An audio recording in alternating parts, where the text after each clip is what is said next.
walking up to my buddy Dave's house.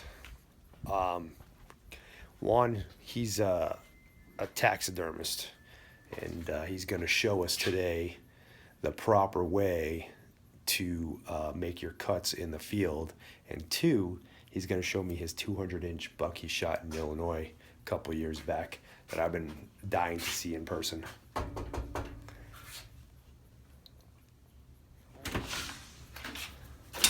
What's up, dude? Hey, John, come on in. How you doing? Good, how you doing? I'm filming this, just so you know. Put this on the podcast, all right. So this is the man cave, huh? Yeah, excuse me, we just moved into the house, so Nice. we don't have everything hung yet, so.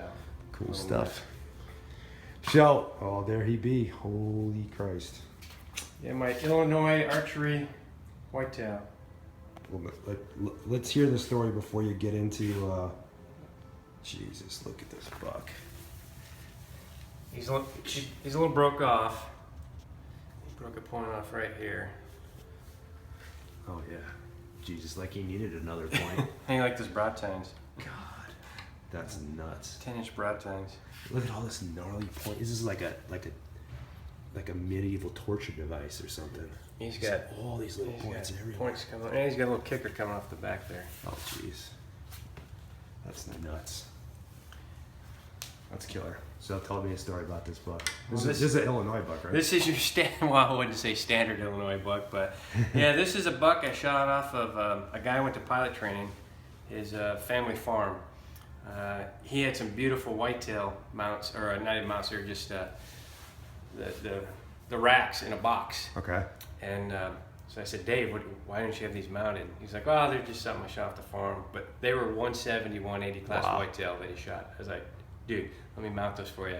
So I got a couple capes for him and I mounted them up. And he invited me to hunt on his family farm. Nice. The first non-family member ever to hunt on his property. So.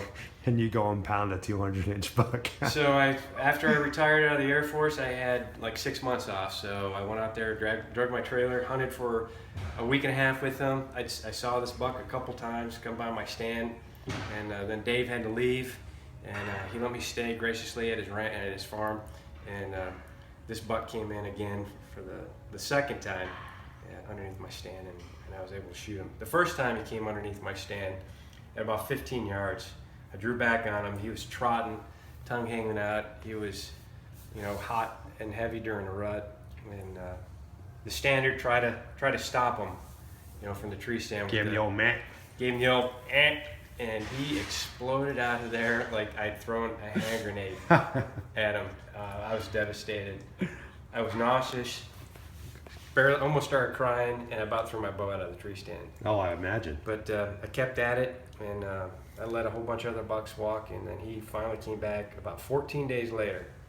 They always talk about how you blew a buck out, there's never coming back. But, bucks like their territory, and they'll come back. And he did it. Another 15-yard shot. This time I didn't grunt at him. Smart. And so he goes, as he sits here, he goes 193. Okay. And he broke off. He had this point the first time I saw him, and it came up to almost as tall as this one. So he lost about 7 inches. Okay, cool. So he's a 200 net whitetail. Body-wise, he was a monster. He was well over 300 pounds. I couldn't even move him by myself. I had to drag him out with my ATV. Yeah, we take it for granted how big they are out there. Oh my goodness. You get a little Coues buck here in Arizona. Yeah, I've got a Coues buck form out in the garage and this form, and we'll show them next to each other. It's hard to believe that they're even the same species. Yeah, right. Different subspecies, but but no, both whitetail. Hard to believe they're both whitetail. All right, so show us this. I wanted to have you over to show how you can cape out a deer for your taxidermist and not have a back seam. And if you're doing a pedestal mount or a shoulder pedestal mount, it turns out much nicer because you don't have that seam along the back to hide. Right. And it's actually a little bit easier to skin out. It's not quite as messy. So we put the rack skull back into the form, or on the skull, so you can kind of see how you do this. So typically what I like to do is when you got your deer laid out, I cut the body. I draw an imaginary line between the front leg and the back leg, and then I cut right down that. You can never give your taxidermist too much hide. They're never going to. So basically go to his halfway point on the body. And right, and that way that gives you a lot of options. If you decide that you want to just do a standard shoulder mount, right, like you know, the one behind you, that whitetail, that's a standard shoulder mount, or the antelope, which is called a pedestal wall mount. Right. For a pedestal wall mount, you need about half the body here on the. So you can wrap it around, right, or not have to use felt on the back.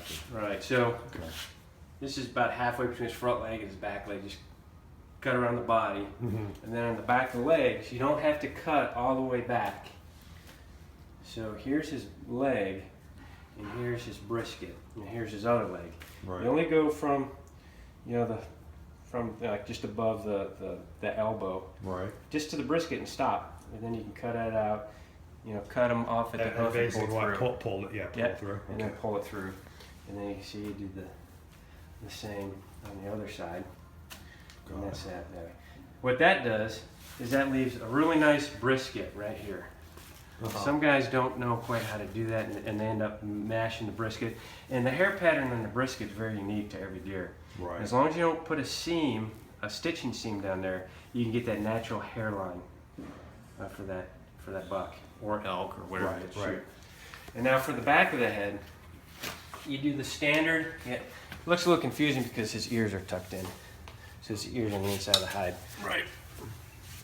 But you do your standard Y cut. You know, zip it up so it looks like.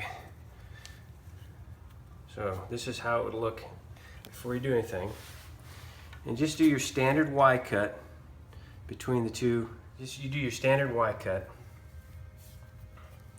between the two horns, and then after you do the Y cut, you only come back about 8-9 inches on the back of the neck right here, and that gives you plenty of room to skin around the burr of the antler, and then you can cut it off at the joint there in the neck, and then you could either, you know, take it to your taxidermist like that, or if you know how to cape the face off, you can get to the eyes from the front or from the back, and then from the front you can just keep skinning and peel it off, and then you can peel the whole skull out, and then you can give it to your taxidermist. And then two things: he doesn't have to sew up the back, and you don't get any seam. You get that nice hair pattern on the back. Yeah, see, I just got my buck back from New York, and you can totally see the stitching all the way out. Yeah, unless you take your time. There's ways you can get around it, but it's a lot of work. You got to modify the form. You got to, but if you do it this way, you won't see that stitching. You can really hide the stitching up here behind the head, and then you're not going to see it on the back, especially for a pedestal mount or a wall pedestal mount. They look so much nicer.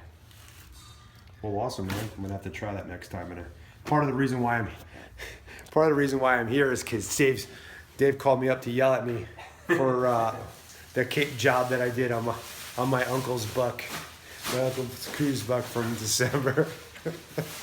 So I have the form for out next the garage. time. Oh yeah, let's go check this out. So let's go see what the form you got for this monstrosity and Anthony's, or excuse me, Uncle Joe's buck. So this should be interesting.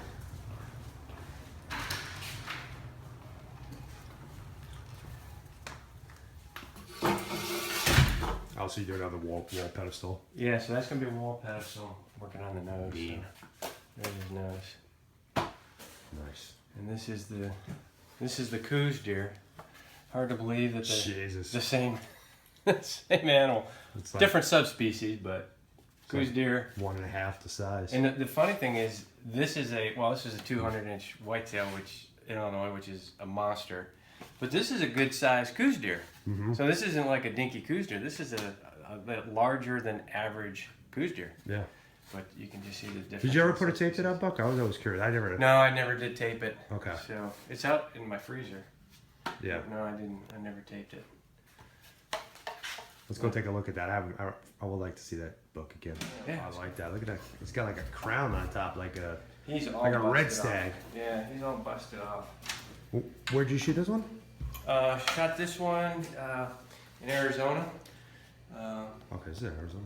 Yeah, with a muzzleloader. Shot Muzzleloader. him. I got him.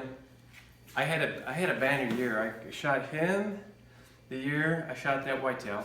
Okay. And this one goes about 380 if he wasn't all busted off. So if he lost a point here, he has the world's shortest thirds, if you notice. Yeah, that's usually where they get when they have really good thirds is usually when they get those real high. Yeah. Okay, he's got some mass on him, man. I can't get my hand around that. So I shot Carries this. it all the way up here. My fingers aren't touching. I shot this with my muzzleloader. I shot the whitetail with my bow, and then I shot a Boone and Crockett black bear, which is in my office. Nice. I used up all my luck. Come here. All right, so this is Uncle Joe's buck. I haven't. Obviously, I was part of taking it. I love that buck, man. He's so cool. There you go. He's got like a crown right crown's there. on top. Yeah, I mean, when I saw him, I was like, you got to shoot this buck because he's had so much cool character, and he's all bladed. And, Yeah, he's got really nice blades. I mean, it's a nice buck. Yeah, and I told him, I said we had seen 2 bucks that score better than him, but you know, for just coolness factor, I thought he was a better buck. Yeah. What's it, 60 to make Pope and Young? 67 for Pope and Young. And then for Boone and Crockett? 100. Is it 100? Yeah. So, I mean, he'd probably go over 100. Close. You think? Yeah. 90, 95. I was gonna say low 90s maybe. Yeah. Yeah. You know, when you get bucks like this, it all depends on where they measure it from. You True. know? It's give it to 10 guys. I'm so terrible at field judging, man. I see something I like, I shoot it. I don't He's get. a nice buck. I would not pass him up. He broke off. Yeah. Right there. I think he broke off when we shot him. Oh, really? Yeah, cause he did quite a bit of tumbling down the hill. Oh. Yeah, I remember walking up and looking at him and saying, "Oh, son of a gun! I think he just busted it off." Here's Anthony's. That's Anthony's coyote. I got a blown skull for him yet. This was so funny. We started calling, and we were making so much noise. It was Anthony, Joe, and myself. Right. And we were just going to go out shooting before we decided we were going to go shooting. We were making so much noise. 3 guys just talking, and it was a goat rope. And so I started playing the call, and we probably called for 15 minutes, gave up, I'm like nothing's coming in. And then I started on the John Stewart game call. I just started going through all these different sounds. Just Not for fun. stuff that wouldn't even make sense. And I saw some crows flying around the side of the hill, and I wasn't even paying attention. I'm probably like in my calling, like doing a elk bugle or a crow call, and then all of a sudden, bang! Anthony shoots. And it's like, did he just shoot one of those crows? And I look over, he's like, I shot him. It's like, what? He goes, a coyote. I'm like, where? He's like, right there. He was probably like 75 yards from us. That's what Anthony said. He's like, we were done. I was standing up and I looked down and there was a coyote coming up the hill. Joe was behind him waving his arms like, coyote, coyote, coyote. I had my head down. I wasn't paying attention. That's funny. That's actually happened to me before.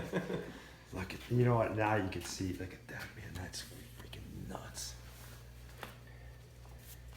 I got 2 bull tags this year.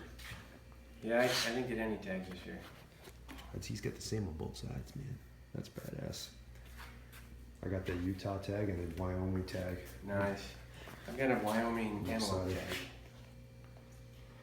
Well, cool, man. Well, thanks for taking the time and showing me that stuff. I wanted to, hopefully, you know what? I'd like to do a follow-up maybe this year if I shoot something, here in Arizona. Yeah. Or whatever. If we can bring them whole.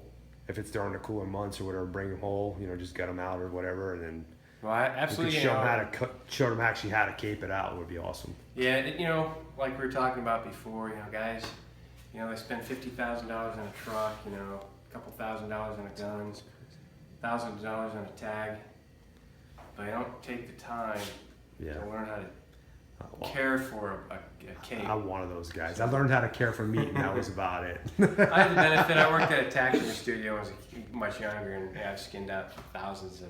Yeah. And you would be surprised. You know, the majority of people that come in with their stuff, you know, it looks like they dragged their cape through the forest. You know, like, oh god. Yeah. You know, it just ends up being a lot I mean, more. I usually do a butch job. I'm a hack artist.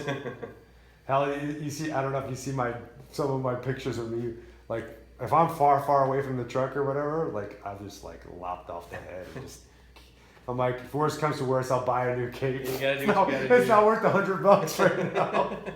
Some capes are really expensive though. Yeah, no, for real. All right. So, Well, glad cool, to man. help. Thanks. All right.